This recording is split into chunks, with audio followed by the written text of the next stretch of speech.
Hi friends, ఎలా ఉన్నారు? Welcome back to fintech with Purna YouTube channel. Friends, ఈరోజు వీడియోలో మనం స్టేట్ బ్యాంక్ అకౌంట్కి ఈమెయిల్ని ఎలా యాడ్ చేయాలి అండ్ ఆల్రెడీ మీ దగ్గర ఈమెయిల్ ఉన్నట్లయితే యాడ్ చేసి దాన్ని ఇంకా అప్డేట్ చేద్దాం అనుకుంటే దాన్ని ఎలా అప్డేట్ చేయాలి అని చెప్పి నేర్చుకోబోతున్నాము. ఈమెయిల్ని మనం కంపల్సరీ అప్డేట్ చేసుకోవాలి లేదా లింక్ చేసుకోవాలి. ఎందుకంటే మనకి ఏదైనా ఎమర్జెన్సీ సిచ్యువేషన్ అంటే మన ఫోన్ పోయినప్పుడు మనం స్టేట్ బ్యాంక్ ఆఫ్ ఇండియాకి సంబంధించిన ఆన్లైన్ బ్యాంకింగ్కో యోనోకో లాగిన్ అవ్వాలి. లాగిన్ అయినప్పుడు మనకి ఓటీపీ అనేది అడుగుతుంది. ఆ ఓటీపీ అనేది మనకి ఫోన్ నెంబర్కి మాత్రమే వచ్చిందనుకోండి, అప్పుడు ఆ ఫోన్ నెంబర్ పోయి ఉంటే దాన్ని ఎలా లాగిన్ చేయాలి? అందుకే మనం ఈమెయిల్ అనేది కంపల్సరీ ఇవ్వాలన్నమాట.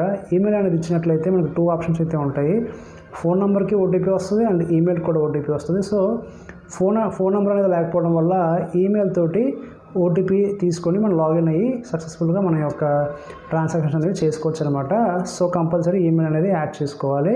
ఆల్రెడీ ఉన్నట్లయితే ఎలా అప్డేట్ చేయాలో కూడా మనం ఈ వీడియోలో నేర్చుకుందాము. ఛానల్ని కొత్తగా చూసినట్లయితే ప్లీజ్ ఛానల్ని సబ్స్క్రైబ్ చేయండి, పక్కన ఉన్న బెల్ ఐకాన్ క్లిక్ చేసి ఆల్ పెట్టండి, మరిన్ని వీడియోస్ చేయడానికి సహకరించండి. So friends, first of all మీ యొక్క ఈమెయిల్ని అప్డేట్ చేయడానికి లేదా యాడ్ చేయడానికి మీ దగ్గర ఎస్బీఐ యోనో యాప్ అయితే ఉండాలి. ఇంటర్నెట్ బ్యాంకింగ్ ద్వారా కూడా మనం చేయొచ్చు, but it will take some process. So నేను మీకు యోనో ఎస్బీఐలో చూపిస్తున్నాను. యోనో ఎస్బీఐలో అయితే మనం యాప్ని మన ఫోన్లో ఉపయోగిస్తాం కాబట్టి ఇది ఫాస్ట్గా అయిపోతుంది. సేమ్ ఇదే ఆప్షన్స్ ఎస్బీఐ ఇంటర్నెట్ బ్యాంకింగ్లో కూడా ఉంటాయి వెబ్సైట్లో. So we're going with this one అనమాట. సో ఈ విధంగా మీ ప్రొఫైల్ ఏదైతే ఉందో మీ యొక్క user ID and password enter చేసిన తర్వాత యూ విల్ కమ్ హియర్. ఇలా మీకు ఆప్షన్స్ అయితే కనిపిస్తాయి. సో ఇక్కడ మీరు ఏం చేయాల్సింది ఏంటంటే you can find 3 dots here పైన లెఫ్ట్ సైడ్లో. So click on that. దీనిపైన క్లిక్ చేసినట్లయితే ఇక్కడ you can see lot of options. ఇక్కడేమో మీరు సెలెక్ట్ చేయాల్సింది ఏంటంటే ఇక్కడ మీరు సెలెక్ట్ చేయాల్సిన ఆప్షన్ సర్వీస్ రిక్వెస్ట్ అనమాట. ఈ సర్వీస్ రిక్వెస్ట్ అనే ఆప్షన్ని మనం సెలెక్ట్ చేయాలి. So click on that. Click చేసిన తర్వాత ఇక్కడ you can get lot of options like this. ఇక్కడ మీరు సెలెక్ట్ చేయాల్సిన ఆప్షన్ ప్రొఫైల్ అనమాట. ఈ ప్రొఫైల్ అనే ఆప్షన్ పైన మీరు ట్యాప్ చేయాలి. ఓకే, ట్యాప్ చేసిన తర్వాత యూ కెన్ సీ హియర్ మీ యొక్క మొబైల్ నెంబర్ అనేది ఐడి ఉంది. సో ఇక్కడ ఈమెయిల్ ఐడి అని చెప్పేసి ఇక్కడ ఉంది. అండ్ మీరు ఏదైనా పాన్ కార్డ్ లింక్ చేద్దాం అనుకుంటే పాన్ కార్డ్ కూడా మీరు లింక్ చేసుకోవచ్చు.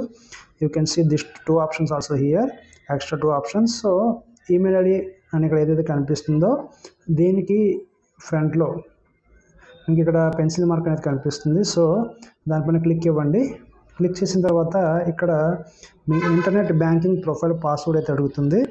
మీ ఇంటర్నెట్ బ్యాంకింగ్ ప్రొఫైల్ పాస్వర్డ్ అంటే ఏంటంటే ఇక్కడ మెయిన్ ఏంటంటే ఫస్ట్ ఆఫ్ ఆల్ మీరు ఇంటర్నెట్ బ్యాంకింగ్ లోపలికి వెళ్ళాలంటే యూజర్ ఐడి పాస్వర్డ్ అడుగుతుంది. అండ్ మీ ప్రొఫైల్లో కానీ పాన్ కార్డ్ కానీ ఏదైనా మనం అప్డేట్ చేద్దాం అనుకుంటే కనుక యాడ్ చేద్దాం అనుకుంటే కనుక అప్పుడు ప్రొఫైల్ పాస్వర్డ్ అనేది అడుగుతుంది అనమాట. సో 2 టైప్స్ ఆఫ్ పాస్వర్డ్ అనేది ఉంటుంది. ప్రొఫైల్ పాస్వర్డ్ లేనట్లయితే you can click here and you can set a new password. Okay, నాకు ప్రొఫైల్ పాస్వర్డ్ ఉంది కాబట్టి ప్రొఫైల్ పాస్వర్డ్ అనేది నేను ఎంటర్ చేస్తున్నాను. Okay, right.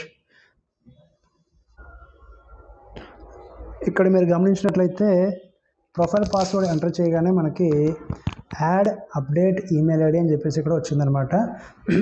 మీ యొక్క న్యూ ఈమెయిల్ ఐడి ఉంటే కనుక ఇక్కడ మీ న్యూ ఈమెయిల్ ఐడి అనేది ఎంటర్ చేయండి.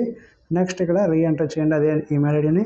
ఈమెయిల్ ఐడిని ఎంటర్ చేసిన తర్వాత నెక్స్ట్ అనే ఆప్షన్ కింద వస్తుంది, దానిపైన క్లిక్ చేయండి. దీనిపైన క్లిక్ చేసిన వెంటనే మీకు నెక్స్ట్ ఆప్షన్లోకి వెళ్తుందనమాట. ఇలా నేను ఈమెయిల్ ఐడి అయితే చేశాను అప్డేట్ చేయడానికి.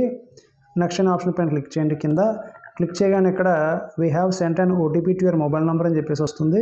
మీ మొబైల్ నెంబర్కి అయితే ఓటీపీ వస్తుంది. సో ఇక్కడ ఓటీపీ వచ్చింది 649136. ఓకే, ఓటీపీ అనేది మనం ఎంటర్ చేసేసాము. ఎంటర్ చేసిన తర్వాత ఇక్కడ కింద సబ్మిట్ అనే ఆప్షన్ పైన క్లిక్ చేయండి. సబ్మిట్ అనే ఆప్షన్ పైన క్లిక్ చేయగానే your email has been successfully added and updated అని చెప్పేసి ఇక్కడ 2 ఆప్షన్స్ అయితే మీకు రావడం అయితే జరిగిందనమాట. యాడ్ అయింది అండ్ అప్డేట్ కూడా అయిపోయింది సక్సెస్ఫుల్గా. ఓకే, సో ఈ విధంగా మనం ఎస్బీఐ యోనో యాప్ని ఉపయోగించుకొని మన యొక్క ఈమెయిల్ని యాడ్ చేసుకోవచ్చు. ఆర్ పాత ఈమెయిల్ని తొలగించి కొత్త ఈమెయిల్ని అప్డేట్ చేయాలనుకుంటే కనుక ఈ విధంగా అప్డేట్ చేసుకోవచ్చు అనమాట. సో ఇది వాటి వీడియో కనుక మీకు నచ్చినట్లయితే ప్లీజ్ లైక్ చేయండి, షేర్ చేయండి, ఛానల్ని సబ్స్క్రైబ్ చేసి సపోర్ట్ చేయండి. Thank you for watching.